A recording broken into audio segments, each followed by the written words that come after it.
Andrea, நான் சின்ன வயசில் பீச்சில் சிலை பார்த்தேன், அப்புறம் ஆண்ட்ரியாவை பார்த்தேன். அப்படியே தான் இருக்குது ரொம்ப வருஷமாக. You look same. அது எப்படின்னு தெரிலம்மா. அது உங்களெல்லாம் கூப்பிட்டு வந்து ஃபாரின்லேருந்து ஆளுங்க வந்து இன்டர்வியூ எடுக்கணும். எப்படி இத்தனை வருஷம் அப்படியே இருக்கிறீங்க? சந்திராவை பார்த்த மாதிரி தான் இருக்கீங்க. அதுக்கு முன்னாடி நான் நர்சூஸ் காஃபி ஏதோ ஆடில் பார்த்த மாதிரியே இருக்கிறீங்க. அதை ஒரு புடவை ஒன்று கட்டிக்கிட்டு அதே முன்னாடி இதே மாதிரி முடி இருக்கும். நான் அப்பையும் பார்த்துருக்கேன் யாரா இந்த பொண்ணுன்னு. இப்பயும் அப்படி தான் பார்க்குறேன் யாரா இந்த பொண்ணுன்னு. நாளை பின்ன என் பையனும் பார்ப்பான் பொழுது யாரா இந்த பொண்ணுன்னு.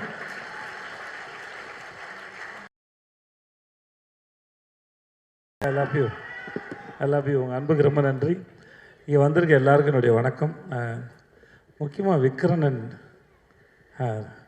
ரொம்ப நல்லா பேசுனீங்க, நிஜமாக ரொம்ப நல்லா பேசுனீங்க. மென்டார் வெற்றிமாறன் போட்டுனேன். நான் படத்துக்கு மட்டும்தான் நினச்சேன், மேடை பேச்சுக்கும் அவர் தான் மென்டார்னு எனக்கு தெரியாது. உட்காருங்க, அவர் விட்டதெல்லாம் இவர் எடுத்து கொடுத்துட்ருக்காரு. நீங்கள் ரொம்ப நல்ல மென்டார் சார். ஒருவேளை நாளை பின்ன நான் படம் பண்ணாலும் எனக்கு மென்டார் ஆகிடுங்க sir. Please, I need it sir. இந்த படத்தோட ட்ரெய்லர் பார்த்தேன். எனக்கு ரொம்ப கம்மியான நேரம் இருக்குது. நான் நிஜமாகவே ஊருக்கு போகணும், நான் போய் சொல்ல. அதனால் இங்கே இருக்க எல்லார் மேலேயும் சத்தியமாக இந்த படத்தோட ட்ரெய்லர் பார்த்தேன். எனக்கு ரொம்ப நல்லா இருந்தது, ரொம்ப நல்லா இருந்தது, ரொம்ப பிடிச்சிருந்தது.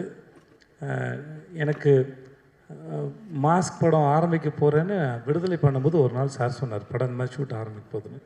இன்றைக்கி அதோட ஆடி லான்ச்சில் அந்த படத்தோட இந்த டைட்டில் கேட்டோடனே இந்த கதை என்னவாக இருக்கும் அப்படின்னு ஒரு எதிர்பார்ப்பு இருந்தது. எம்.ஆர். ராதா சாரோட மார்க்ஸ் யூஸ் பண்ணது வந்து ரொம்ப எதிர்பார்ப்புன்னு அதிகப்படுத்துச்சு. விஷுவல் பார்க்குற முன்னால் அந்த டைலாக்ஸ் ரொம்ப ரசித்தேன். இதெல்லாம் இந்த படம் பார்க்கணுங்கிற ஆர்வத்தை எனக்கு தூண்டுச்சு. ஆனால் இந்த ஆடி லான்ச் வந்து தனி ட்ரெய்லராகவும் படமாகவும் இருந்துச்சு. வந்த எல்லோரும் ஒரு தாறுமாறாக பேசினாங்க.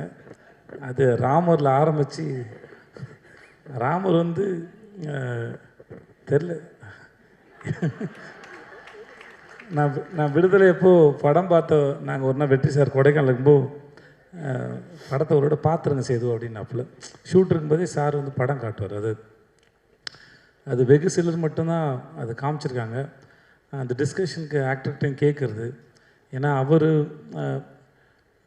அந்த படத்தில் எவ்வளோ சிந்தித்து அந்த படத்தை இயக்கியிருப்பார், இல்லை வேலை செஞ்சுருப்பான்னு எனக்கு நல்லா தெரியும். அதையும் தாண்டி படத்தில் வேலை பார்த்த எனக்கு அது மேலே ஏதாவது கருத்து இருக்கா, ஏதாவது சொல்கிறதுக்கு இருக்கா? நான் என்ன நினைக்கிறேன், நம்ம விக்ரமன் சொன்ன மாதிரி தான் ரொம்ப டெமோக்ராட்டிக்கான ஒரு மனுஷன்.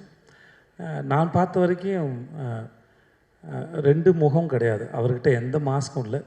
அவர் மேடையில் பேசுகிற இல்லை தனியாக அறையில் பேசினாலும் சரி, எப்போ பேசினாலும் எனக்கு தெரிஞ்சு ஒரே ஒரு வெற்றிமாறன் தான் இருக்கார்.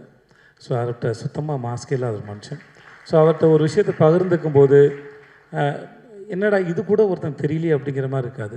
தனக்கு தெரிஞ்ச எதுவாக இருந்தாலும் சக மனுஷங்கிட்ட பகிர்ந்துக்கிறதுல, சமமாக நடத்துறதுல ஒன் ஆஃப் த பெஸ்ட். ரொம்ப நன்றி. நீங்கள் மாதிரி ஒரு ஆளாக இருக்கிறதுக்கு ரொம்ப நன்றி sir. I learn so much from you. So அப்போது அந்த சமயத்தில் இந்த ராமருங்க ஒரு ஆளை பார்க்கும்போது, ஐயோ பாவம் புள்ள பூச்சி இந்த மனுஷன்ட்ட மாட்டிகிட்டு இருக்கா அப்படின்னு நினச்சேன். எனக்கு எப்போ தான் தெரிஞ்சது அந்த ஆளுக்கிட்ட நம்ம கூட்டமே மாட்டேங்குது.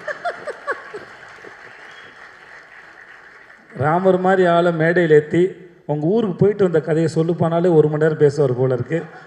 நம்மளாம் உட்காந்து ஜாலியாக கேட்கலாம். ஸோ ராமர் பேசினா இருக்கட்டும், நம்ம கிங்ஸ்லி பேசினா இருக்கட்டும், சுப்ரமணிய சிவா சார் பேசினா இருக்கட்டும், எல்லாருமே ரொம்ப நல்லா பேசினாங்க. ஏதோ சின்ன வயசில் திருவிழாவில் போயிட்டு ஆடல் பாடல் நிகழ்ச்சி பார்த்தா மாதிரியே இருந்துச்சு எனக்கு. ரொம்ப நல்லா இருந்தது. இந்த எவ்வளோ அவசரமாக இருந்தாலும் வழக்கமாக இந்த மாதிரி வேறு படத்தோட ஆடியோ லான்ச் போனால் போக மாட்டேன். எனக்கு என்ன பேசுகிறேனே தெரியாது, எதுவுமே தெரியாது, யாரையும் தெரியாது, ஒன்றுமே தெரியாமல் எப்படி பேசுகிறேன்னு தெரியல அப்படின்னு ரொம்ப தயக்கத்தில் இருப்பேன். நான் அந்த மாதிரி சமயத்தில் நான் இப்போ ஜிவி பாடினார்ல, ஒரு சிங்கராக பிறந்திருந்தா 2 பாட்டு பாடிட்டு போயிடலாம், ஒரு 2 நிமிஷம் பாடினா கூட்டத்தை நம்ம பக்கம் திருப்பிடலான்னு தோணும். ரொம்ப கூச்சத்தில் தான் போவேன். நான் முறையாக வேறொரு படத்தோட ஆடியோ லான்ச்சுக்கு வந்து நான் ரொம்ப சந்தோஷமாக போகிறேன்னா அது இந்த படத்தோடு தான். ஆனால் ஒன்று மட்டும் தெரியுது, இந்த வேலை பார்த்த மனுஷங்களாம் உள்ளுக்குள்ளே செம்மையாக அடிச்சுட்டு வந்துருக்கானுங்க போல இருக்குது. மேடையில் நாகரிகம் பேசுகிறாங்க. ஏன்னா நல்லா பேசிக்கிட்டாங்க. இப்போ நல்லா பேசிக்கிட்டாங்க, நல்லா இருந்தது, வெளியும் தெரிஞ்சது. அப்புறம் இருக்கிறார் இல்லை அப்படிங்கிற அந்த நெல்சனுடைய அந்த காட்சி என்னன்னு அவர் எந்த தூணில் இருப்பாரோ துரும்பில் இருப்பாரோ, ஆனால் படத்தில் இருக்கார் நினைக்கிறேன்.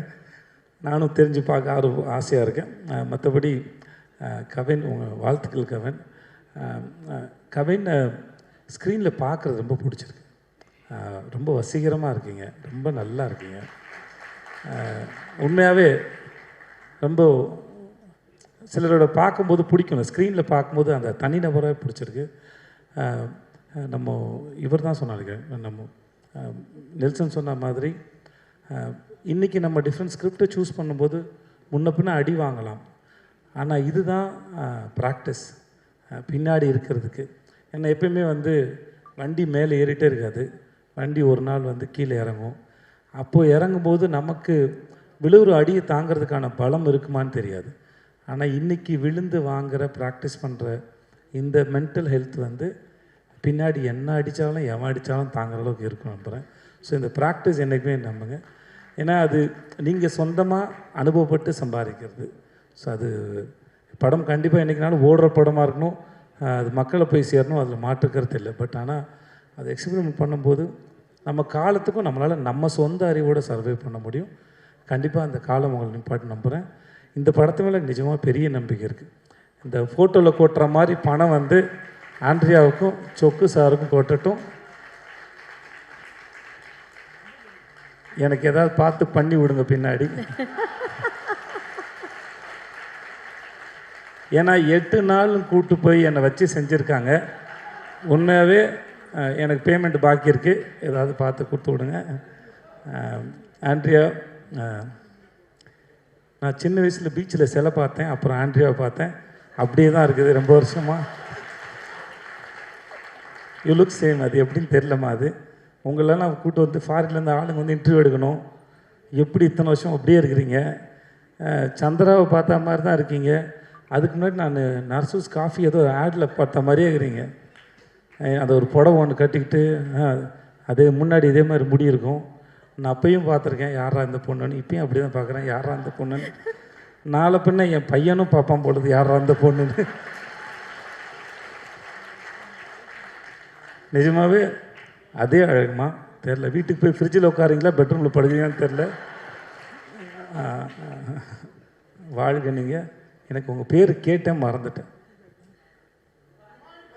रूहानी, कैसे आप? अच्छा है, आप बहुत सुंदर है, ஆல் தி பெஸ்ட். மற்றபடி எல்லாருக்கும் எனக்கு நேரம் இல்லாதனால நீங்கள் எல்லோரும் நல்லா இருங்க, நான் கிளம்புறேன். சார் வெற்றி சார், நான் கூப்பிட்டது ரொம்ப நன்றி சார். எனக்கு அந்த ஐட்டம் சாங் ரொம்ப பிடிச்சிருந்தது சார். சார் நீ தான் இந்த உங்கள் கை தட்டிங்கன்னா உங்கள் எல்லாருக்கும் தான் பிடிச்சின்னு அர்த்தம். என்னெல்லாம் ஏமாற்ற முடியாது, நானே ஏமாற்றுப்பேன். ஆனால் சார் வாழ்த்துக்கள், அவனுக்கு ரொம்ப சந்தோஷம். கார்டு எடுத்த போது பார்த்தது நீ தான் பண்ணேன்னு சொன்னாங்க, ஒரு நாளில் பண்ணேன்னு சொன்னாங்க. வாழ்த்துக்களா சார், உங்களை பார்க்கல சந்தோஷம். வாழ்த்துக்கள், thank you so much. GV sir, இது வரைக்கும் நான் எந்த படம் கேட்டாலும் எனக்கு வந்து பண்ணுறேன்னு ஒத்துக்கிட்டதே இல்லை. Thanks GV sir. ஆனால் ஒரு முறை சொல்லுவார், என்னை கூப்பிடுங்க சார்னு. தெரில ஏன் அப்படி பண்ணுறீங்க எனக்கு தெரில சார், தெரில. இருந்தாலும் ஏன்னா மேடை ஏறி சொன்னால் நீங்களும் எனக்கு பண்ணுறேன்னு சொல்கிற மாதிரி மூஞ்சி வச்சுப்பீங்க, நல்லா சொல்லிட்டேன் நான்.